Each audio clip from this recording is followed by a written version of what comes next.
to Donington Park for the opener of the PowerMaxed Mini Challenge 2014. Now, before the tin tops roar into action, let's hear from director Anthony Williams about what's new this season. Anthony, Mini Challenge back in its 13th season now and a brand new sponsor. Yeah, and it's great to welcome PowerMaxed on board. Adam Weaver at Automotive Brands contacted us and they've come on board to support the championship. It's really good to have them around, along with Steel Seal and JB Weld, of course, their sister brands. I must talk to you about the Best of British award. This happened last year, it's been slightly tweaked for this year. Tell us a bit more about it. It has. The Best of British Award is a concept that myself and our Best of British partners have come up with to support young up-and-coming talent in Britain to move forward in their motorsport careers. This year we've got a £15,000 prize fund that our sponsors have put up for the winner of the prize. And this year the prize will be drawn or chosen from the top 6 JCW drivers and the winning Cooper class driver, who are going to be put through an assessment day after the end of the season to choose which of those will take away that prize. There are lots of new faces in the Mini Challenge this year across both classes, and I'm pleased to say that Cooper driver Grace Williams has been joined by another lady, mighty mini racer Jo Polly Goldin, although it was a bit of a close call. Oh, it's the start of the season, I've got nothing to race, and what am I going to do? So we put a plea on Twitter. I really need to race next weekend in the Mini Challenge, could anyone help me? And luckily PowerMaxed sort of got in touch, and we had a few conversations and managed to put a deal together to get me out here for the first round. So here we are. Well, it's Chris Knox who claimed pole for the first race of the season alongside rookie sensation Simon Quinn. Off the line though, Quinn picked up a little bit too much wheel spin, enabled Knox to take the lead as they charged to Redgate for the first time. Luke Caudle following through into second place, Lawrence Davey just sneaking third on the brakes. This quartet though were about to embark on a race-long battle. It was Knox though who made the early running, as Caudle and Davey went side by side down through the Craner curves. Robust but clean drivers both. Sets us up for a brilliant season of racing. Simon Quinn though wasn't to be fazed by the experience of those around him. The ex-rallycross racer moving up into third in the early stages ahead of Lawrence Davey. As Caudle and Knox battled for the lead. Davey was an interested spectator, trying to pick his way through. Drawing alongside Knox on a couple of occasions. Eventually Davey was able to make the move stick. Former champion Knox was going to remain right on his tail. With racing being as close as it is, you sometimes have to try extra hard to get through, and Simon Quinn desperately late on the brakes into Coppice, slithering wide, and that enabled Knox to reclaim third position. Unfortunately into Redgate it got a little bit too close. Quinn and Knox collided, both of them plummeted back down through the order. So that enabled Luke Caudle to pull clear of Lawrence Davey for the victory. The Cooper class, as ever, produced some thrilling action. Shane Stoney broke clear up front. Josh Gollin and Gideon Cresswell had a very, very keenly contested battle for second, which was eventually decided in favour of Gollin on the line by just 44 thousandths of a second, with Cresswell completing the podium. So let's have a look then at the final results, with the win for Luke Caudle, second place Lawrence Davey, third Neil Newstead, and then Hamish Brandon, Mark Stewart and Simon Quinn complete the top 6. In the Cooper class, victory for Shane Stoney ahead of Josh Gollin and Gideon Cresswell. They might be small cars, but it's a monster grid for the season opener. Out in pole position for the Cooper class is last year's champ Shane Stoney, and for JCW, another former winner, Luke Caudle. So without further ado, let's go racing. Huge field of cars then for this opening meeting of the season for the PowerMaxed Mini Challenge. It's Luke Caudle who leads them off for race 2, ahead of Lawrence Davey and Neil Newstead and Hamish Brandon. On row 2, Chris Knox should fly from 10th. As ever, there's the gap in the grid between the JCW and Cooper class cars, headed by Shane Stoney from Josh Gollin. Adrian Norman went well in race 1, he lines up 5th amongst the Cooper class runners, just ahead of Grace Williams. And then watch Ricky Page, very rapid, but he starts right at the back of the grid. Rolling start for the minis this time around, and who is going to get the jump from the line as we're about to go racing here at Donington Park. away we go. Who's it going to be? The black car of Caudle, the blue machine of Lawrence Davey as they charge towards Redgate for the first time. And it's Caudle who takes the immediate advantage from Davey in second. Then it's Neil Newstead who tips through in third ahead of Hamish Brandon. And then it's Mark Stewart next along with the bright red car of Simon Quinn. So the front of the pack all safely through Redgate. Oh, and we've got a spin for Adrian Norman though, and Chris Stoney makes contact with him. Disappointment for Stoney. Norman, I think, will continue. Chris may have picked up some suspension damage through that one. Meanwhile, the race leaders into the old hairpin for the first time. Luke Caudle being chased down by Lawrence Davey. As Adrian Norman rejoins the race. The pack making a magnificent sight. So many of the cars around the undulations of the Donington Park circuit. So through McLean's and on towards Coppice for the cars ahead of the JCW battle. In particular, Hamish Brandon, the red car, former star of the Cooper class, coming onto terms with Neil Newstead for third place. Likewise, the battle for the lead is getting very tight. Lawrence Davey closes on to the tail of Luke Caudle as they jink through the Roberts chicane and on to the start and finish straight through to complete the lap. It means that Caudle plants the car in the middle of the road. Lawrence Davey looks one side, then the other. And the brakes into Redgate. He's not quite close enough to challenge. All about behind. And Hamish Brandon is under pressure from Simon Quinn. Further back in the Cooper class, Grace Williams has picked up a little bit of damage, but she is still withstanding the pressure from William Phillips. Into the old hairpin, and once more Lawrence Davey showing himself to Luke Caudle. He's making Caudle do this the hard way, really drive under pressure. Ricky Page, meanwhile, in the red 3 car, flying up through the order. He puts the past on Pete Darmont. As ever in the PowerMaxed Mini Challenge, you really get 2 races in one. You get the JCW class and then the Cooper class, and this is the front of the Cooper class. Shane Stoney under pressure from Josh Gollin. Almost gives him a little bit of a tap as they come through Schwantz onto the brakes, through McLean's, and then up the hill into the double apex at Coppice. It's Martin Poole, unfortunately, off into the deep end, and that means that the safety car has come out. The pack will be bunched up. Welcome respite after the frenetic early stages. Have another look at it. And the gravel track does precisely what it's there to do. Stops the car and Martin Poole before he hits anything solid. Marshals, as ever, have done a great job, so are about to get racing back underway as they ride over the curbs at Roberts, and Luke Caudle sets about building an immediate buffer over Lawrence Davey, Neil Newstead and Hamish Brandon. That quartet then moving clear of Quinn, who's under pressure and passed by Chris Knox. Replay here of some action a little bit lower down the pack. It's Gideon Cresswell going sideways, spinning around and stopping in a very exposed position on the track, fortunately avoided as Ricky Page, commitment to the right foot, keeps it firmly planted and rejoins. Back to the action, and it's still Caudle from Davey, and a gap opening up to Neil Newstead in third, who's a couple of car lengths clear, and while of Hamish Brandon, who's now got Chris Knox right on his tail. A pair of them jinking through the Roberts chicane, accelerating on to the completion of another lap. And here, this is good news for the blue car of Lawrence Davey. He's got a sufficient gap behind him that he can focus all his energies on chasing down Luke Caudle as Chris Knox challenges into Redgate. This is for fourth, and he goes through. Lovely manoeuvre, typical Donington Park pass as well. Into the very tight right-hander at Redgate. The road then opens up down through the swooping crane of curves, which will have been completed by the leading duo. All about the fight for fourth. Is there any answer for Hamish Brandon? Not really, instead he's under increasing pressure. Slightly sideways, Simon Quinn. About the Cooper class, Shane Stoney remains in command, but he is being kept very honest. Comeback is going on throughout the order. There's now Matt Hammond coming into pressure from Ricky Page. Don't forget Page, and that red car started at the very, very back of the field, and he's potentially going to get himself onto the podium here because he's got Josh Gollin chasing Stoney, who's contact further back.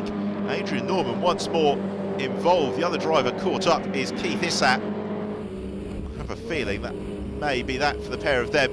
this time around as now into some of the traffic our leaders come, and this is the golden opportunity for Lawrence Davey, who goes door handle to door handle with Luke Cordell and snatches the lead as they squeeze past Ricky Page into McLean's. Now can Cordell come back at Davey? Well, Lawrence Davey, a former Legends racer, he knows a thing or two about holding his position. We're getting very late into proceedings here. They've essentially got a lap and a quarter to go as they sprint down the back straight. Got wave yellow flags, of course, for the Issat and Norman instance, so they can't overtake from chicane this time around. So where can Luke Cordell challenge when he closes up on Lawrence Davey through Roberts? And he's going to be able to possibly get past here before they even arrive into Redgate. Lawrence Davey covers the inside line, but Cordell prepared to go even tighter as they arrive into Redgate. And it's the black car of Luke Cordell who squeezes through and takes the lead of the race. Lovely manoeuvre that from Cordell, and Lawrence Davey, absolutely nothing he could do. And that was the very, very best of the PowerMaxed Mini Challenge. Incredibly close, but incredibly clean racing between the two drivers fighting for victory here at Donington Park. Now, we've got more traffic coming up ahead of Luke Cordell. Will he be able to negotiate it without Lawrence Davey getting back onto terms with him? And that is the Cooper class leader, Shane Stoney, who moves aside. He allows the JCW class leaders to sprint past as Cordell and Davey exit McLean's for the final time. Drive into Coppice, Cordell just flicks the car sideways and then sprints down this undulating back straight for the final time. And will he be relieved or what to see that waved yellow flag into Roberts, because it means that come what may, Lawrence Davey cannot challenge Luke Cordell, who just needs to get the braking right down through the gears and accelerates through to make it 2 from 2 this weekend at Donington Park. Lawrence Davey follows him home in second position. The third car across the line is the Cooper class winner, Shane Stoney, and then completing the JCW rostrum, it's Neil Newstead. Fantastic race in the PowerMaxed Mini Challenge. Stoney once more picking off where he completed the 2013 season. Let's have a look at the final results, and it was Cordell victorious from Davey, and Newstead Simon Quinn in fourth ahead of Chris Knox and Hamish Brandon. In the Cooper class, Shane Stoney winning it from a charging drive from Ricky Page, and Matt Hammond completing the podium. Yeah, Lawrence was really up to his game this year, and we had a really good clean race. He kept the pressure on pretty much through the whole race. The safety car gave me a bit of a breather, but yeah, a good move down into Redgate, got us back in the lead, and yeah, second win of the weekend. Made the move at what I thought was the last lap, and we crossed the line with 10 more seconds to go, so there was an extra lap, so I went a lap too early, but no, it was a good battle. It's good to be out the front, and it was good clean racing. Really happy. You know, the car was fantastic. Has been all weekend really. Started from the back and just made my way through to second. We had a very good race. The car feels phenomenal. Just a big thank you to everyone who's made it possible. The guys were prepping the car all night. Go and rest. Some great racing so far in the PowerMaxed Mini Challenge, and there's more to come from the Derbyshire track. So do join us after the break.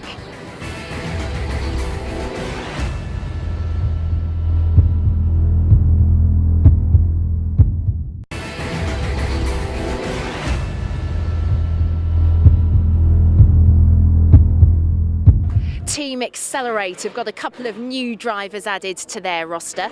Sadly, this comes off the back of the news that John O'Brown, who was the pre-season favourite, has had to pull out of the championship altogether this year. But one thing's for sure, his team haven't forgotten about him. I'll be honest, Jono was probably, I think he's probably one of the nicest guys in the paddock. I think everybody's got a good word to say about Jono, whether it's in Accelerate or any other team. So really is he's a big miss to the team, and I'm gutted he's not in the awning. Anthony said to me that Jono had a heart problem, which is unfortunate because Jono was going really well towards the end of last year, and it would have been good to have a strong teammate that I could sort of help push each other on. But I mean, Jono's car's sitting next door, and I hope he gets a better recovery and maybe hopefully get him back out at some point this year. For the final race, it is a reverse grid of the top 8 across both classes and a standing start. Now, due to the weather taking a little bit of a turn for the worse, there's been a few last-minute tyre changes, but the engines are revving, so let's go racing. Well, the good news is the rain stopped falling. The bad news is but it is still very, very treacherous. So it's Henry Dupree who takes advantage of the reverse grid to share the front row with Mark Stewart, then Hamish Brandon and Chris Knox on row 2. In the Cooper class, Simon Walton takes pole from Mark Wakefield, and then Gideon Cresswell and Josh Gollim. So we are ready for the off here for the final time this weekend at Donington Park, and away we go. It's a brilliant start from Mark Stewart. Also well away is Hamish Brandon, and Henry Dupree rather being swamped by those around. Surprisingly, as it's a real art to get these cars off the line in such treacherous conditions as they turn through Redgate for the first time. It's the blue car, Lawrence Davey, finding traction to the outside line where it's maybe just a little bit grippier, as they pack all cleanly through with no rotations. Then they plunge downhill, and with the exception of Mark Stewart with absolutely zero visibility, in car with Henry Dupree, and around he goes, and he takes the polystyrene marker with him as a lurid spin down the Craner curves. Don't roll back onto the track, he stops just at the edge of the circuit. Hopefully he'll recover from there. So it is Stewart who leads the way. Second place, it's the similar black car of Chris Knox, then Lawrence Davey, who is going to challenge around the outside of the Knox as they come out of McLean's on towards Coppice. Hamish Brandon in fourth as they turn into Coppice in car with Chris Knox, who is right up behind Stewart as well, gets sideways and taps Lawrence Davey as a consequence, as he's going to lose the place to Hamish Brandon. Should hold on to third though, nothing malicious in that whatsoever. Knox, you could just see, went a little bit sideways and had no space to recover. So it's now the turn of Hamish Brandon to challenge Mark Stewart as the leading group of cars all bunching up through the Robert chicane and sprinting on to complete the first lap of the race. So it's the black machine of Stewart, then the red car of Hamish Brandon, then the black car of Knox, black and yellow machine of Luke Cordell. Going back a couple of years, don't forget Knox and Cordell had such a ferocious fight for the title. And Chris Knox takes two cars in one move into Redgate. Absolutely brilliant manoeuvre that from Chris Knox. It's further behind, Kevin O'Connor slides through the grass. And Redgate corner is so tight as well. Chris Knox judged that absolutely to perfection. He now leads the way. Luke Cordell followed through in these wheel tracks. He jumps to second. Hamish Brandon in third. Up to fourth has come Chris Russell. There's Chris in the black car with the turquoise stripe. Mark Stewart was rather the victim in all of that. And now that Knox is through, he's beginning to pull clear. And maybe we've had a mistake there from Cordell, because he's lost out to both Brandon and Russell on the run from the old hairpin through Schwantz onto McLean's. And will that give Chris Knox possibly a decisive advantage into proceedings here? Because these cars being so evenly matched, if you can make a gap, it's often quite hard for your rivals to chase it down. What about the Cooper class? Matt Wakefield and Ricky Page, they are busy doing battle, trying to get themselves into a podium position. It's Shane Stoney, surprisingly, who is leading the way. Well, the fight for second through Roberts. Still Hamish Brandon from Chris Russell and Luke Cordell. There is our race leader, Chris Knox. He's not that far clear, only about a second or so, but in the PowerMaxed Mini Challenge, that is almost an eternity. He's got 4 car lengths worth an advantage into Redgate. Ricky Page, meanwhile, continuing his progress up through the order. That's William Phillips and Chris Stoney, who are surrounding him. And in fact, Phillips moves ahead of Ricky Page as the Cooper class string out down the start and finish straight. Immediately though, Phillips defending from Page and Chris Stoney, and it's Stoney in fact following through. Ricky Page losing another place, perhaps enjoying these wet conditions as much as the dry weather. Luke Cordell and Chris Russell have both been able to elevate themselves up ahead of Hamish Brandon, who is now beginning to slip into the clutches of Simon Quinn as they accelerate out of Roberts, and the track conditions just marginally improving. It's leading the way. Cordell then up into second, and I wouldn't say it's a dry line, but there is a distinct racing line. It's just beginning to emerge, and Hamish Brandon doesn't find it on the way into Redgate. He may get some traction though through the marbles on the outside, so he's able to hold off the efforts of Simon Quinn. A pair of them both being chased as well by the recovering Lawrence Davey. Down through the Craner curves, in car with Simon Quinn, who goes sideways. The car snaps away under braking as he slithers across the track. somehow knocked his front spoiler askew in all of that as well. While Ricky Page and Chris Stoney still doing battle in the Cooper class. That's being led by Shane Stoney from Gideon, Cresswell and Josh Gollin. Ricky Page looks to the outside of Stoney as they arrive into Redgate, no way through there. And they are about to be caught by the race leader Chris Knox, who is scything his way through this Cooper class battle. Andrew Norman on the next cars that he is about to elevate himself, clear off, which he does as he accelerates down through Hollywood into the Craner curves. And this has been a very fine performance from Chris Knox. This ruthlessness through the traffic, he's able to put 4 of the Cooper class cars between himself and his principal pursuer, Luke Cordell. So as far this weekend, it's been the 2 wins for Luke Cordell. He wants to make it the clean sweep.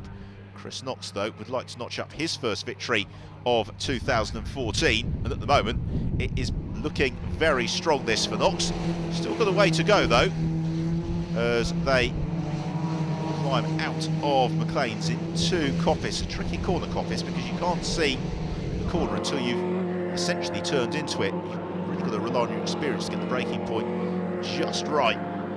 So there you can see the gap between Knox and Cordell. In 3rd place still, it's Chris Russell. It's now Russell's turn to try and push through the traffic as he sets about getting a little bit of ground on Luke Cordell. It's Adrian Norton, he's going to put the lap of into Roberts. That's quite late on the brakes since Roberts there for Chris Russell. He's pushing very hard. Oh, a little bit too hard. Off he goes into the gravel trap, and he comes to a halt right at the edge of the circuit. I just wonder whether that may give us an interruption to proceedings, because anybody else who goes off next to Roberts would come into contact with Chris Russell in fairly short order, unfortunately. It's continuing, nonetheless. Particular William Phillips and Mark Wakefield having a super scrap in the Cooper class. A pair of them just ahead of Peter Diamond, and no surprise, the red flag does come out and brings a premature end to a very entertaining race. Victory then for Chris Knox from Luke Cordell. Hamish Brandon completes the podium ahead of Lawrence Davey. In the Cooper class, Shane Stoney once more victorious from Gideon Cresswell and Josh Gollin, a fine 4th for Grace Williams. It's been a tough weekend's racing in the PowerMaxed Mini Challenge. Now it's time to celebrate with some champagne on the Donington Park rostrum.